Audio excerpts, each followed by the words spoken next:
Yeah, it is.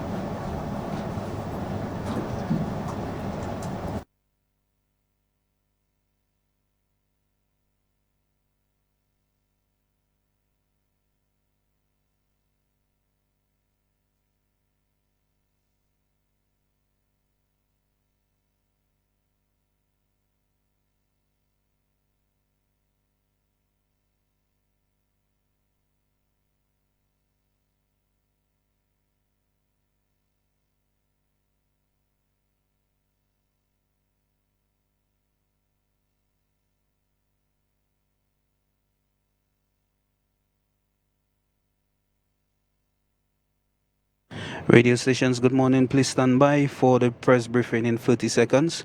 We'll get going in 30 seconds. Please stand by.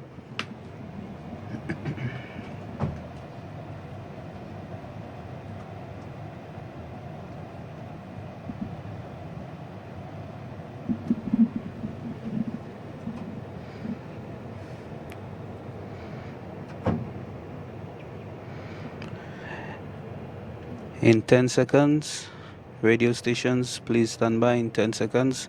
5, 4, 3, 2.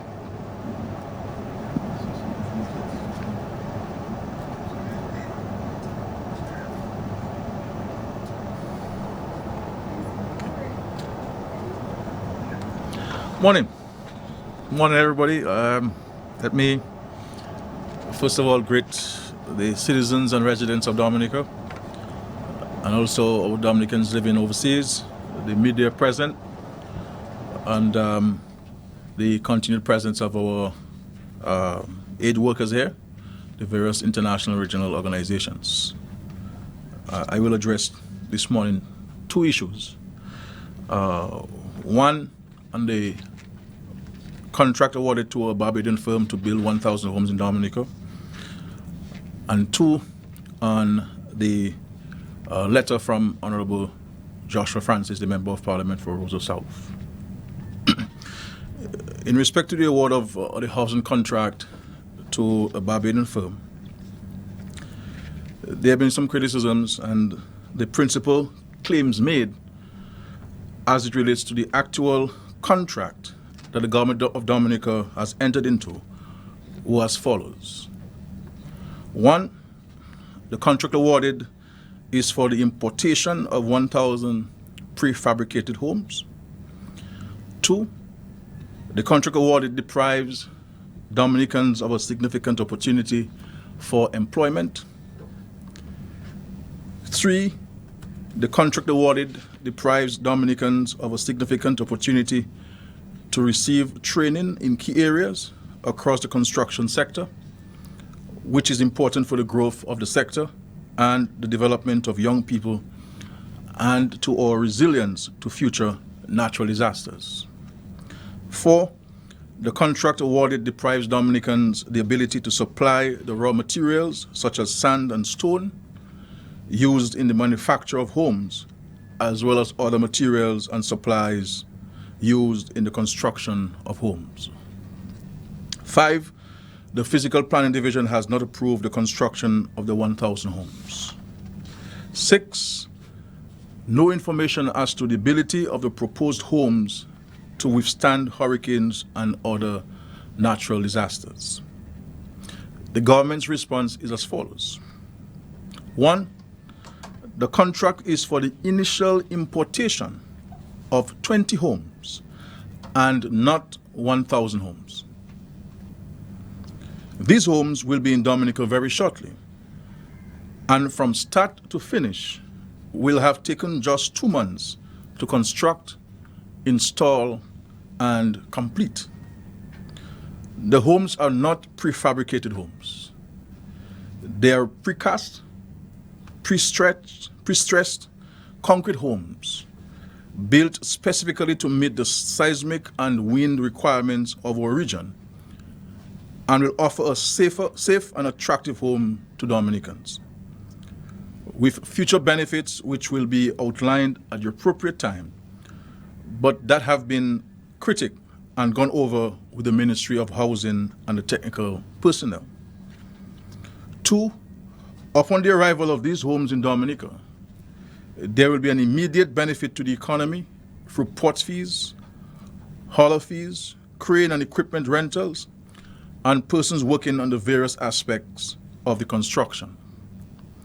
In addition, 50 Dominicans have already been employed to help construct these 20 homes and to work on the completion of all the finishings in these homes. 3, following the arrival of the initial 20 homes, the contractor will be establishing a purpose-built precast concrete plant in Dominica to meet the required urgent and long-term housing needs of Dominica, as well as to assist with the building of other infrastructure needs for the public and private sectors. 4, there'll be a handful, meaning 5 or less foreign skilled labor employed in the plant, and all other employees will be Dominicans. 5, this contract will offer Dominicans a unique opportunity to gain skills across sectors such as electrical engineering, plumbing, welding, steel bending, specialty fabrication works, as well as machine operators and other similar skilled and unskilled labor. 6, this contract will allow us to train Dominicans to ensure that we have a skilled construction sector.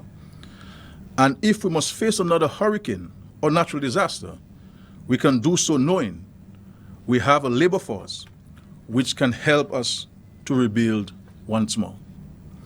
7, all materials which can be sourced locally from Dominica will be sourced in Dominica.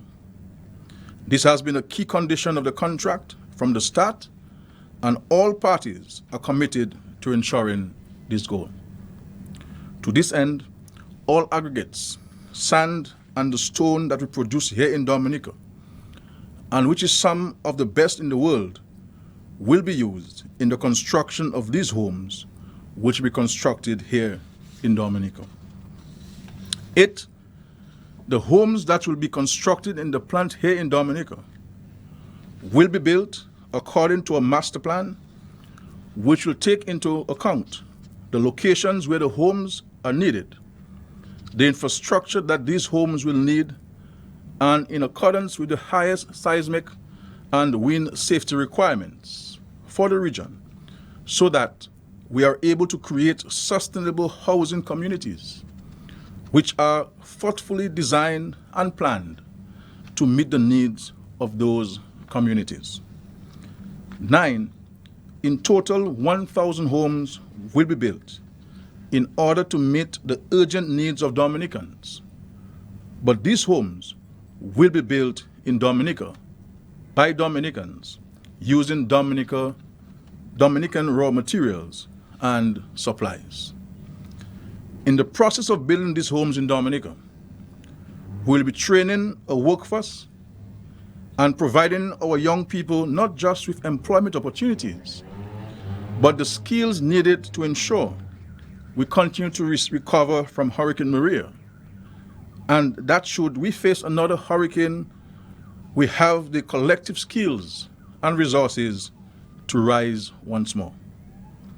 10, the company contracted to coordinate this work is a Caribbean company with a proven track record. There is no company in Dominica or the Eastern Caribbean with comparable capacity or experience in doing what we need done in the time frame that we need it done. 11, 1,000 homes is but a small component of the housing rebuild effort that will need to be embarked upon in Dominica if we are to realize our goal of becoming the first climate resilient nation in the world. Therefore, private sector interests in Dominica, rather than criticizing the startup of this venture, should be actively pooling resources and acquiring the necessary technology and skill set to provide housing solutions of the strength and durability and within the time frame that is required. And 12, the government of Dominica is keen to have meaningful, constructive dialogue with its social partners. But it will not be deterred or distracted by the noises of elements in the society whose professional interests and ambitions may be mired in and marred by partisan political considerations. We have a very serious task at hand, and the government welcomes any criticisms, but those criticisms must be constructive and they must be done in the best interest of the citizens. And finally, in respect to the announcement by Mr. Joshua Francis, as a rule, neither the government nor the political party that I have the honor to lead embroils itself in the workings and machinations of the opposition United Workers' Party. We merely take note of the announcement by member for Rosa South. But what I would say is, in passing, however, is that from purely a national perspective, in terms of what's best for Dominica, it is a tad bit unfortunate that such a letter was sent to the current political leader of that party and did not actually emanate from the individual who leads that party, the UWP.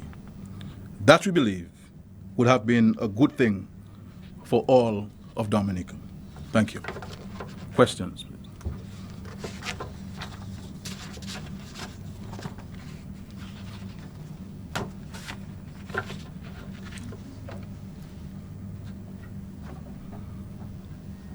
Good morning to you, Prime Minister. Curtis Matthew from DBS Radio.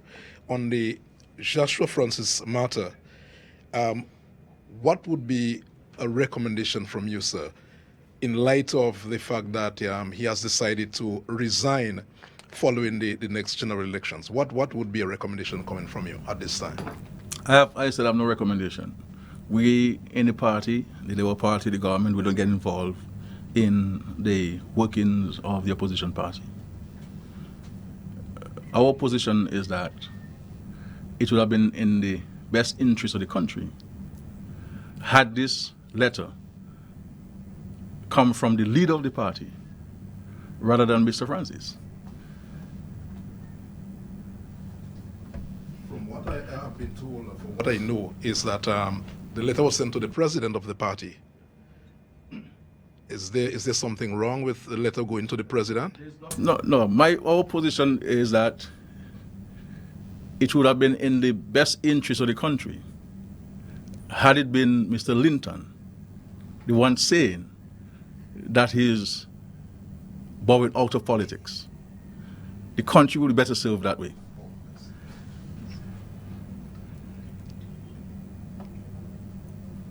Yep. Julian Morris, Channel 5 News. Good morning, sir. I was just wondering, I know that in the past, your government has expressed interest in, of course, perhaps reclaiming, so to speak, that particular seat. Does that create a certain future prospect of that sort of thing happening, that scenario playing out following the eventual, perhaps, resignation of that person from politics, active politics, for that particular constituency? Well, I mean, to be honest with you, the next election hasn't occupied any of my time, of my critical thoughts. I am preoccupied now with assisting the private sector where necessary to reopen their businesses, to restock, getting farmers to be back on the field and providing them with the necessary support, covering the homes of many of our senior citizens who do not have insurance and who do not have the means of covering their homes, getting these 1,000 homes completed quickly so that we can put 1,000 families into their homes as soon as possible. signing additional contracts for homes,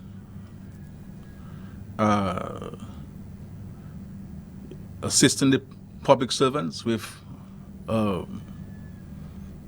some limited funds to recover the homes, and we'll be making an announcement hopefully by tomorrow of the initial amounts which will be placed at the Aid Bank and the Government Housing Loan Board at 2%, with a 6 months grace period to the public servants and the private sector employees to recover the homes, with a maximum they can borrow $50,000.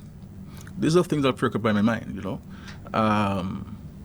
and the many of us who still have tarpaulins of our homes. So elections are not on my mind, but just to say that the people have been disappointed with the representation given to by the Workers' Party, and not only Rural South, but the entire country. Okay. With the housing, Mr. Prime Minister, the issue of the housing project and so on, the first 20, I'm not quite clear, where these first 20 would be. As we said before, go to Point Michelle and the Canalago territory. These are two communities that were severely impacted. The Ministry of Housing is working on the logistics of placing those homes in particular locations. We will build infrastructure. There'll be roads. And the intention in those communities for the telephone lines to be underground, the cable lines underground, the electrical lines underground in those communities, proper roads, proper drainage. So not only just building homes, but building communities. And so that announcement will be made very, very soon, possibly after Christmas, of the precise locations where those homes will be placed, how many homes in each of those locations. In addition to that, the cabinet would have received yesterday, I was out to state, came back yesterday, a presentation for additional homes to be built in Dominica.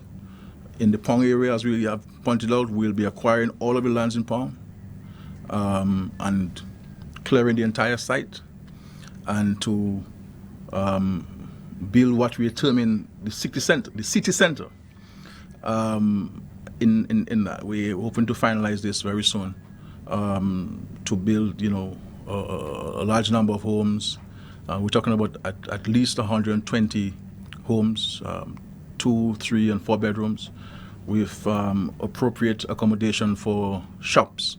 A lot of people with small businesses, they're scattered across the city. Rents are pretty high for many of them. The amenities are not up to standard. So we're providing many shops, many opportunities for rental to these aspiring business people who would like to use those spaces for shops. And of course, we'll also do a community in Portsmouth. The government has lands at Picard. So we'll not only be building homes in Picard, we're building government offices there. Because as it is now, we have the Treasury in one place, the Education Department is in another place, Social Security somewhere else. So we need to have all of these government entities, agencies in one building, so that people can go to this building to get services. We'll be building a community center that will serve also as a hurricane shelter, and to build it with that intention. So in the event a storm is coming, people can use that building as a hurricane shelter for the Portsmouth general area. We'll be building a new police station on that site, because that's always our intention. The current police station in Portsmouth has outlived its functional capacities. So we're building a new police station there at this site. And of course, several homes for the residents of Portsmouth and surrounding communities.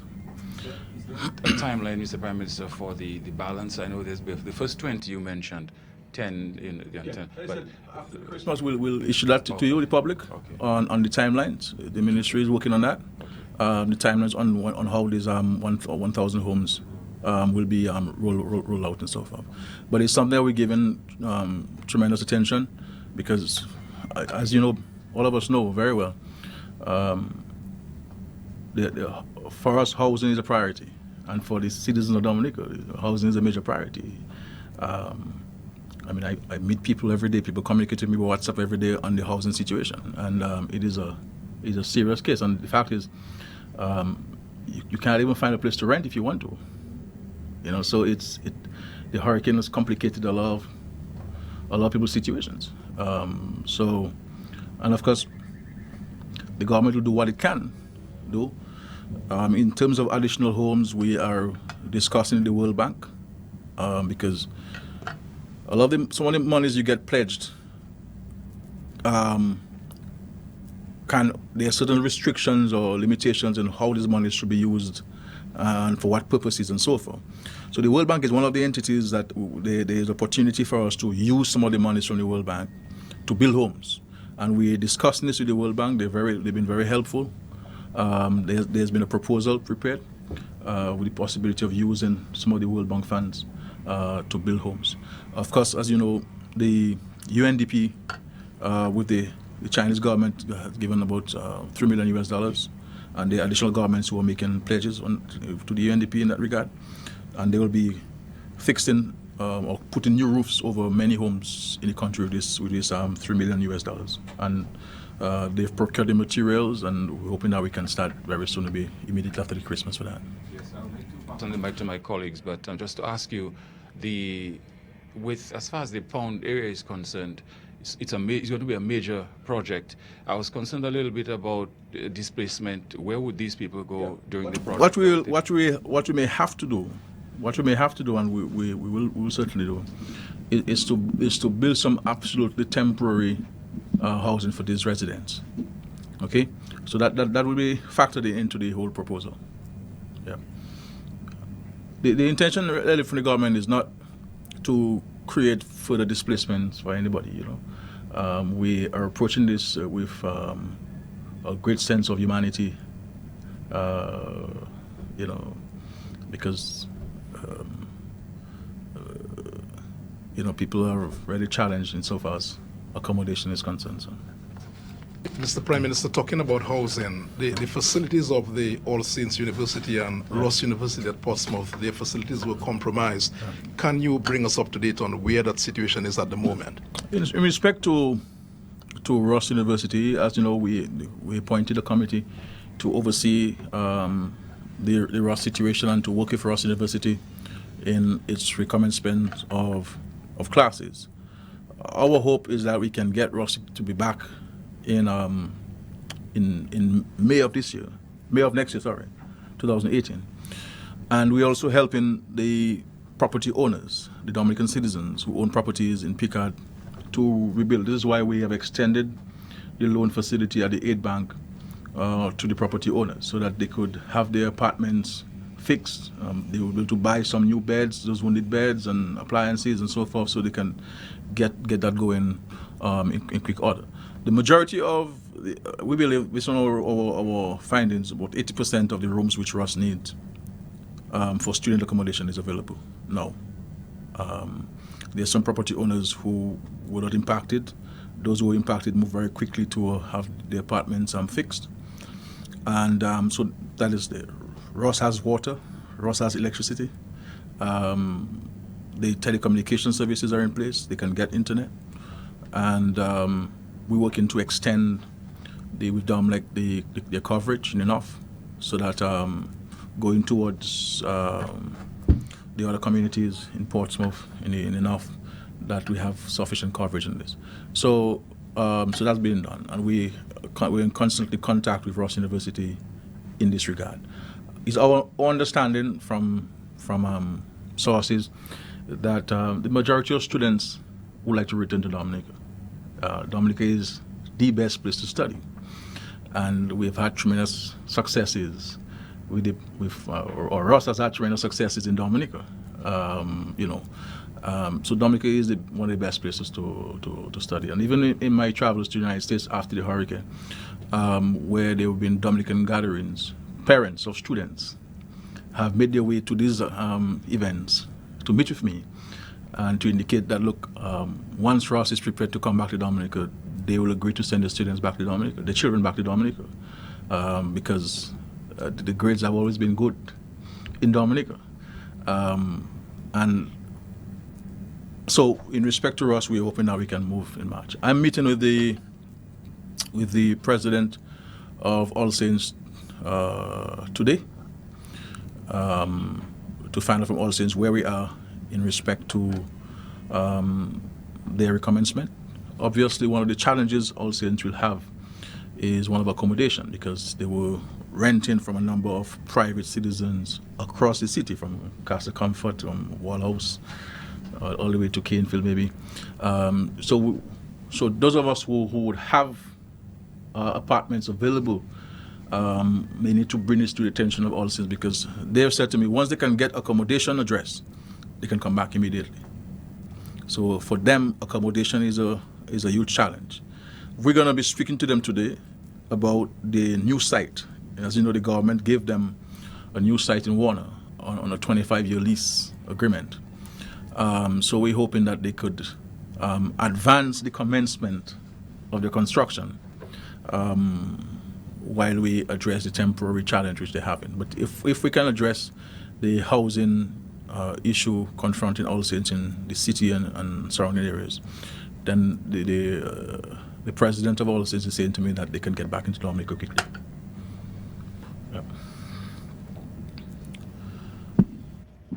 Just wanted to ask you, the British government, the UK government, has committed an additional £15 million to us.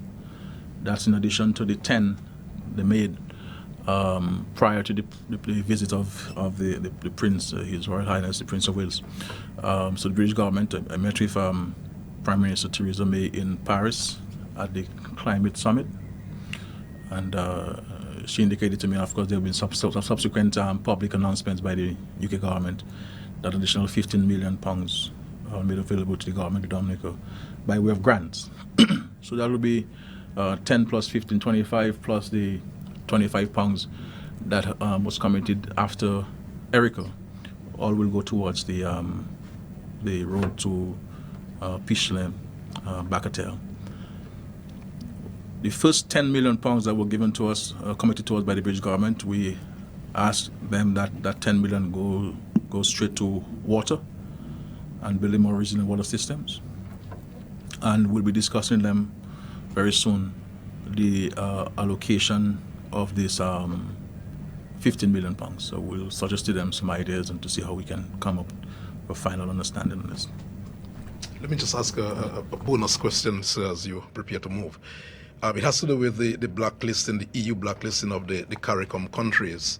And I think there was some response from CARICOM. But what is your own response to the EU blacklisting? My response is that's CARICOM's response. While we were not mentioned,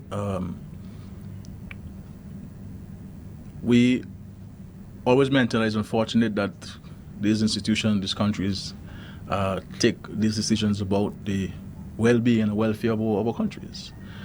I mean, these decisions, I do not understand. I do not know if they do not understand the implications for the economies of these countries. And it is the actions. You get the sense that there are no real sensible conclusion or basis upon which they came to these conclusions.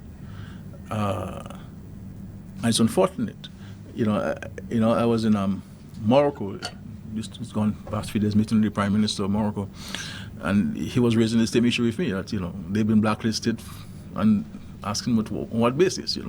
So it is a real concern. CARICOM has, and notwithstanding the fact Dominica was not mentioned, it will also impact Dominica because we're part of one single space, whether we accept it or not. We're one single space, and I have always known a country like Barbados, for example, to be an example to all of us here in the region and the world in terms of prudence and responsible governance and so forth. And when you list a country like Barbados, for example, in this, it raises a lot of concerns as to really what basis you really came up with that, with that decision. But we endorse and we fully support the CARICOM's position on this matter. But Dominica has not been mentioned in that list of 17, so it means that there's certain things Dominica would have done. There's some things we still have to do. There's something they've written to us, and we'll be taking action on those things. I mean, The fact is, we have to understand in the small islands we are, we sometimes are the mercies of the bigger countries, and they take these decisions without being mindful of the implications for us. We always maintain in CARICOM that we will do all what we have to do to ensure and assure the security of the world. But people have to appreciate too that in our small jurisdictions, there'll always be certain capacity constraints. But I think maybe CARICOM needs to start come up with its own list too, and start blacklisting countries likewise. Is that a practice we should take, or a route we should take? Are there? I think I should end there on this. I think I should end on this. But as I say that it's unfortunate, But I want to thank you, the media, for your diligence. You've been exceptional in bringing out the message to the public from all different angles, and that's important.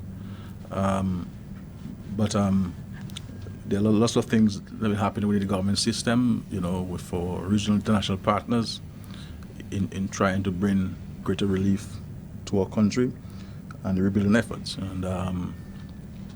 But as I said, housing is a major concern to us, and we'll do everything possible to ensure that we build more resilient homes, homes that can withstand these disasters, and those of us who are unable to build homes and so on, the government will help. But let us use our insurance money wisely. Let us not take our insurance money and go lime for Christmas, and we still have tarpaulins over home. So I am not anybody's financial advisor. I don't want anybody to take me to task for telling them how to spend their money. This is a very profound democracy, and thriving democracy.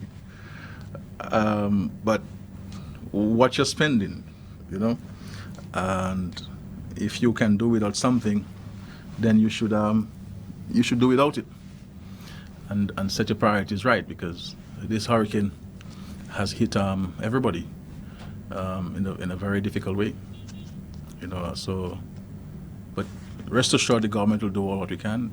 It's been a very difficult period.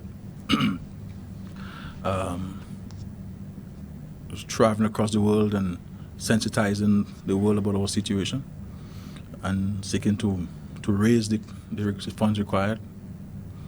But there is still goodwill and concern for us, and we have to continue to do what we have to do very soon. And of course, next year we'll have the national consultation, where we shall present to the country and the participants, the stakeholders, the CREED, the Climate Resilient Execution Agency for Dominica, and other aspects of that, and the whole rebuilding efforts, so that all of us can have an understanding, appreciation of what we intend to do, how we intend to do it, and also in the same token, provide your comments and your feedback, and some of your suggestions and so forth. But let us remain positive. Like I said, criticism is fine, we welcome it, but let it be constructive. Let it be constructive. And while I will not spend too much time on unnecessary criticisms, it is not that I am giving up my right to respond. I'm trying to use my energy and my time in more constructive things to bring greater relief to the people. But what we have done in putting systems in place so far, I think the vast majority of people appreciate this. This is a small country, limited capacities. And my hope is that the private sector can take advantage of the loans at the bank. I'm hoping that the bank is robust in its release of those funds, application process. We're meeting this afternoon with one of the private sector entities, and I'm meeting again with another entity tomorrow to engage them on certain things. But people have to come with the view of engaging in a respectful manner. I always tell people you can disrespect Roosevelt scared as a person. That's fine with me. I'm a human being. But they have to respect the institution of the office of the Prime Minister. Understand? People have to understand that. And so you come to discuss with the government, you have to come in a respectful manner.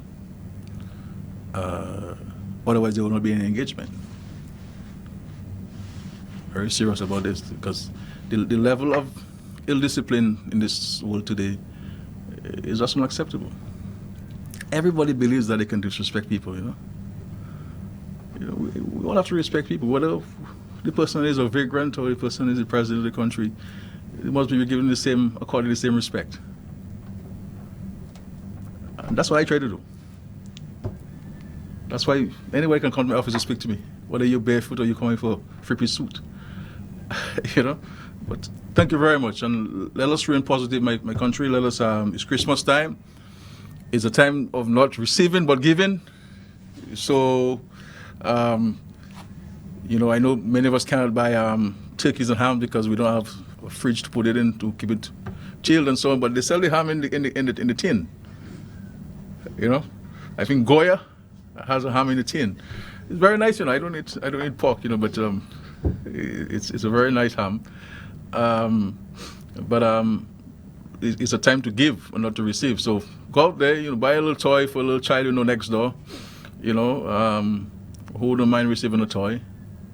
And when you cook, don't cook for yourself. Cook invite somebody. Invite somebody to the home and to partake in what you have and so on. But it's a time for us to be happy and to be joyous and celebrate the birth of Christ the King. Thank you. God bless you.